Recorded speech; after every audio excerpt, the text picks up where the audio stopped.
কথিত অল্প সংস্কার আর বেশি সংস্কারের অভিনব শর্তের আবর্তে ঘুরপাক খাচ্ছে আগামী জাতীয় নির্বাচনের ভবিষ্যৎ। এরই ভিতরে জনগণ বিশ্বাস করতে শুরু করেছে সংস্কার নিয়ে সময় ক্ষেপণের আড়ালে অন্তর্বর্তীকালীন সরকারের ভেতরে এবং বাইরে কারো কারো মনে হয় কিছু ভিন্ন উদ্দেশ্য রয়েছে। অন্তর্বর্তী সরকারকে কোনো কাজে নিজেদের ভাবমূর্তি নষ্ট না করার সতর্কতা জানিয়ে তারেক রহমান বলেন, ডিসেম্বরে জাতীয় নির্বাচন হতে হবে, তাই প্রস্তুতির নির্দেশ দেন নেতাকর্মীদের। অন্তর্বর্তীকালীন সরকারের প্রতি আহ্বান, আগামী ডিসেম্বরের মধ্যেই জাতীয় নির্বাচন অনুষ্ঠিত হতে হবে। আবারও আমরা বলতে চাই, আগামী ডিসেম্বরের মধ্যেও জাতীয় নির্বাচন অনুষ্ঠিত হবে। নতুন প্রজন্মের প্রিয় ভাই বোনেরা, আজকের এই সমাবেশ, প্রিয় দেশবাসী, আগামী ডিসেম্বরের মধ্যে আপনারা জাতীয় নির্বাচন অনুষ্ঠান যাতে অনুষ্ঠিত হয় তার প্রস্তুতি নিতে শুরু করুন। পরে সবার কথাটা যে ডিসেম্বরের মধ্যে ইলেকশন হবে, যখন ইউনূস সাহেবরা সবসময় বলতেছিল ডিসেম্বর থেকে জুন, একমাত্র সেনাবাহিনী প্রধান বলছে না ডিসেম্বরের মধ্যে ইলেকশন হবে, তারপরে আমরা ব্যারাকে ফিরে যাব, এরপরে আর আমরা থাকবো না, আমরা জানুয়ারিতে শপথ গ্রহণ অনুষ্ঠান দেখতে চাই, এইটুক বলেছে।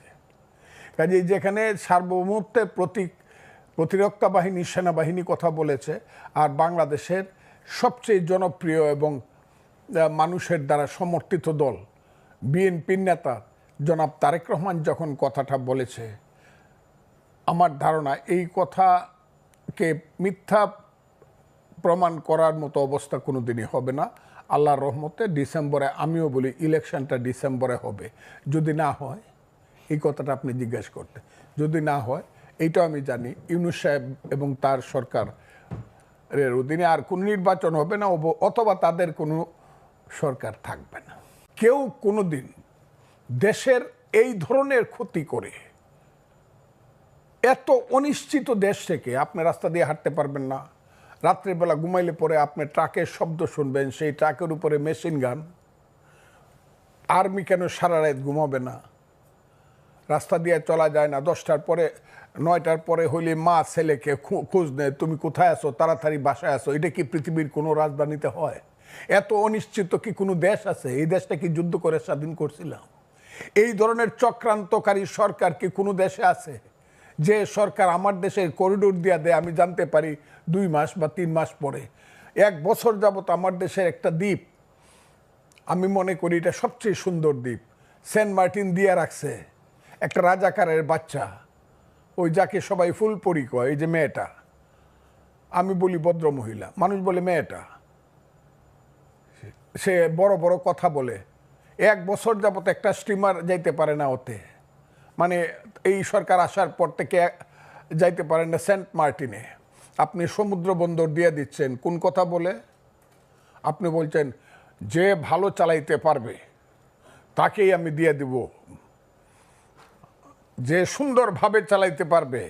আমার দেশ সুন্দর কি অসুন্দর ইউনূস সাহেব আপনি কি জানেন? আপনি যুদ্ধ করছেন, দেশটাকে আপনি সৃষ্টি করছেন, আমি সৃষ্টি করছি, যারা সৃষ্টি করছে তাদের সঙ্গে আমি ছিলাম। ওই যে ইকবাল হল থেকে সবচেয়ে বেশি ছাত্র নেতৃত্ব হয়েছে মুক্তিযোদ্ধা, আমি ছিলাম।